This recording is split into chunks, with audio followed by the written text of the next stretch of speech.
Di episode ini, saya mau membahas secara singkat aja, yaitu motor matic Yamaha Aerox tahun 2018 yang sudah di bore up, stroke up menjadi 200 cc, atau tepatnya 201,7 cc. Part-part apa aja yang diganti dan pengerjaan seperti apa yang dilakukan pada bagian mesin.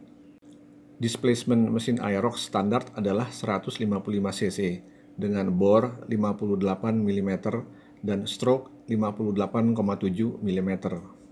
Pengerjaan pertama melakukan bore up adalah dengan mengganti piston standar diameter 58 mm dengan diameter 63 mm.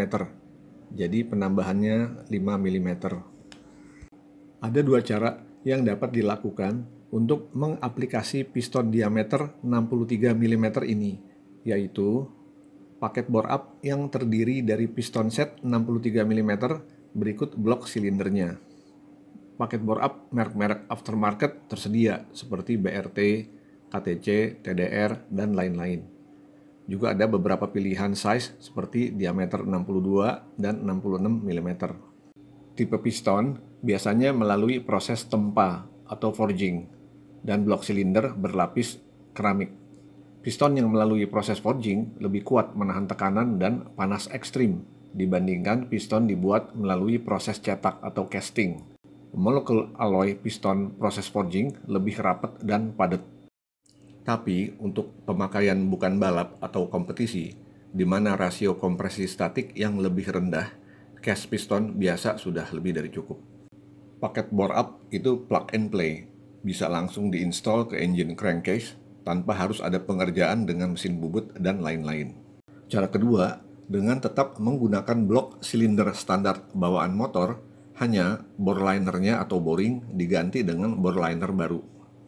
Pada Aerox ini memakai bore liner mesin diesel, kemudian di quarter untuk piston diameter 63 mm dan di honing dengan pola crosshatch. Selanjutnya adalah menaikkan stroke dari 58,7 mm menjadi 64,7 mm. Metodenya menggeser posisi conrod journal atau big end lebih keluar ke titik yang diinginkan. Tapi bisa juga dengan hanya mengganti conrod journal atau crank pin dengan tipe offset atau memasang crankshaft yang sudah di stroke up. Karena stroke lebih panjang, maka stang piston standar Aerox diganti dengan stang piston yang lebih pendek, yaitu kepunyaan Yamaha Fiction. Sekalian juga, selagi mesin dibongkar, lahar bearing crankshaft diganti baru. Packing block silinder bagian bawah custom made, terbuat dari aluminium dengan ketebalan 3 mm. Dengan itu, gap antara piston squish dan silinder head menjadi 1 mm. Intake dan exhaust port di silinder head diporting secukupnya. Ukuran klep masih tetap standar, yaitu diameter 19,5 mm intake dan 17 mm exhaust. Hal negatif masih memakai klep standar setelah menambah cc mesin ialah torsi di RPM bawah ke tengah responsif, tapi dari RPM tengah ke atas torsi tidak maksimum.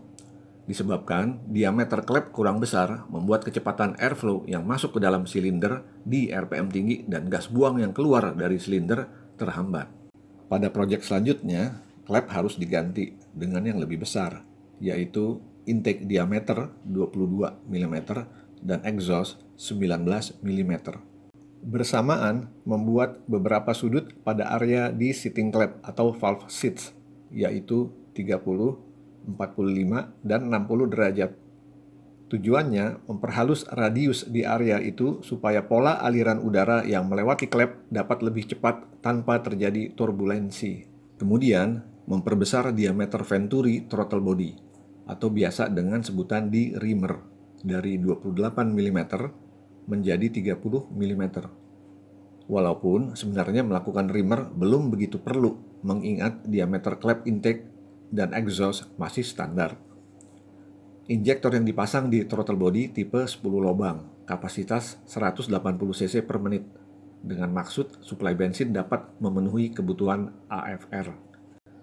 Tetap memakai camshaft standar sebenarnya sudah lebih dari cukup untuk pemakaian dalam kota. karakteristik power delivery yang halus, responsif, mulai dari RPM bawah sampai atas.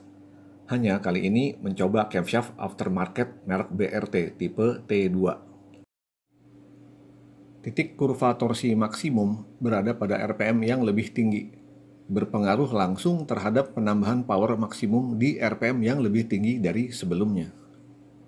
Supaya air-fuel ratio, ignition timing, injector timing, idle fuel, deceleration fuel, dan lain-lain dapat diatur sesuai kondisi baru mesin, maka ECU Juken 5 merek BRT dipasangkan. Mengingat ECU standar bawaan Aerox tidak memiliki fitur-fitur yang tadi disebutkan. Bertambah besar displacement mesin melalui bore up, stroke up membuat AFR secara default di ECU menjadi kering atau lean.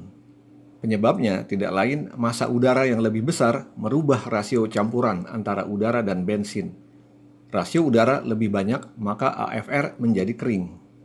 Tentunya ini sangat berbahaya.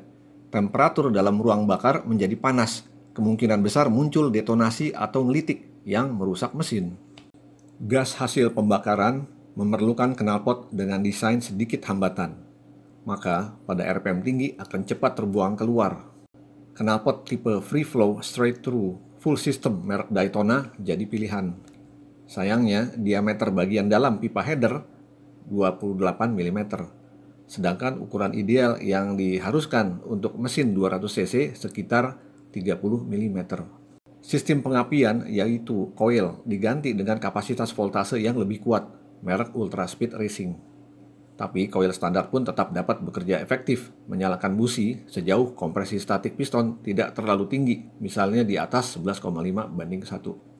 Kompresi statik yang direncanakan antara 10,5 sampai 11:1. Dengan itu, nyaman dikendarai harian, terutama waktu udara panas pada siang hari atau kena macet. BBM yang direkomendasikan ialah dengan oktan 92. Terima kasih teman-teman telah menyaksikan.